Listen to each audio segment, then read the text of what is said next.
Let's be real. The conversation around AI and our jobs, it's a mess, right? Are we all about to be replaced? Is something else entirely going on? Well, today, we're going to cut through all that noise. We're going to use some incredible insights from Stanford AI expert Kian Kayane-Forosh to build a clear, actionable plan for what he calls the AI skills shift. Okay, let's kick things off with a number that, well, it might sting a little. According to Kian's research, a massive 71% of us, get this, completely misjudge our own AI skills. That means the vast majority of us are walking around thinking we're way more prepared for this than we actually are. This isn't just about knowing AI, it's about being honest with ourselves, you know? And honestly, this quote from Kian just nails it. We're all freaking out about AI taking our jobs like tomorrow. But in doing that, we're totally sleeping on the huge tectonic shifts that are actually coming in the next decade.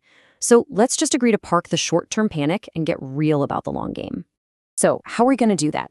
Here's the game plan. First up, we'll tackle the whole AI hype versus reality thing. Then, and this is crucial, we'll get into what it really means to be proficient with AI, not just, using it. After that, I've got a super simple 3-move action plan for you. We'll zoom out to see how this is changing the future of work, and we'll wrap up with the secret weapon, durable skills. All right, section 1, AI hype versus reality. Let's just dive right into the deep end and talk about the number one fear. Is my job going to disappear tomorrow? Okay, here's the big idea you gotta get. A job isn't just one thing. It's like a messy bundle of hundreds of different tasks. I mean, remember when everyone was saying radiologists were toast, that AI was gonna make them obsolete? Yeah, that never happened. It's kind of like the self-driving car thing. The joke is, we were told both jobs would be gone by now, yet here we are. And why is that?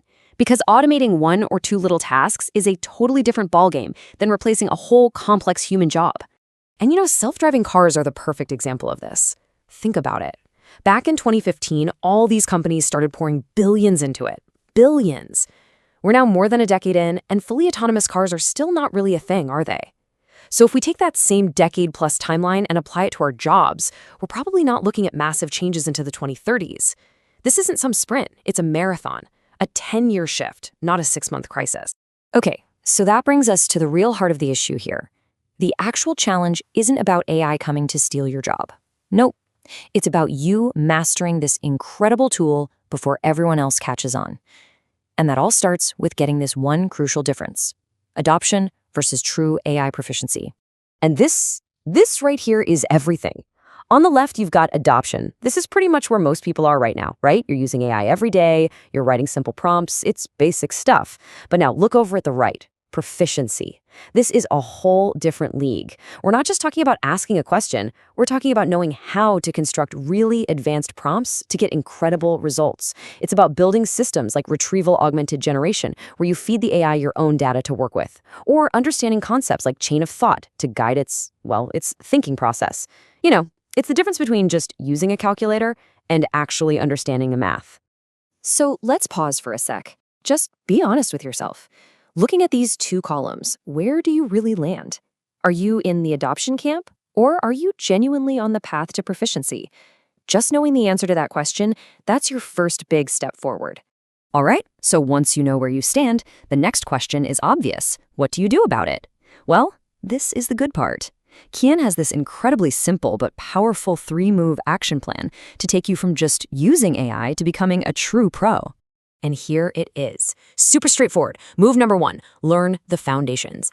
I mean, really learn them. Don't just mess around with the latest tool. Take a real high-quality course to understand what's going on under the hood. Move 2, assess yourself.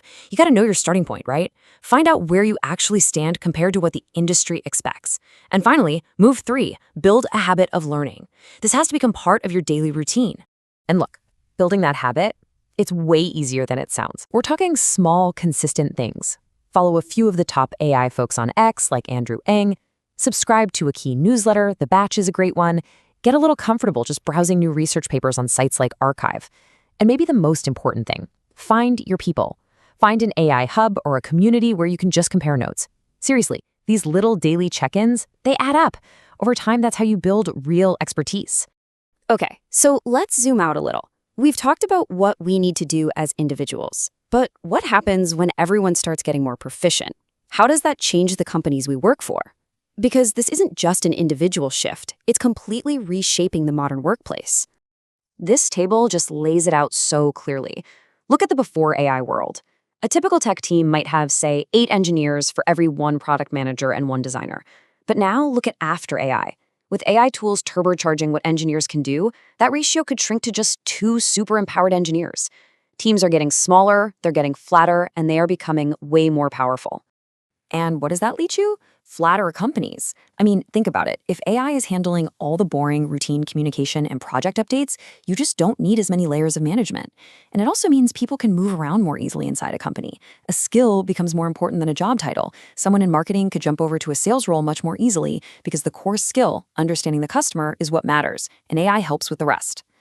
Okay, this brings us to what might be the single most important idea in this whole thing. If all the technical skills we learn, like a specific coding language, are going to become obsolete faster than ever, what's left? What's the one thing that will always make you valuable? The answer? It's what Kian calls durable skills. These aren't like perishable skills that have an expiration date. No, these are the deep, foundational human abilities that are valuable for a decade or even longer, no matter how much the tech changes. This is your real career insurance policy.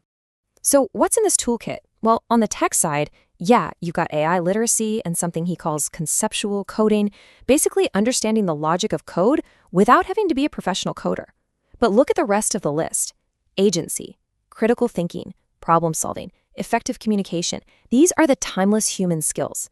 AI can help with them, for sure, but it can't replace them. And that first one, agency, that's the key.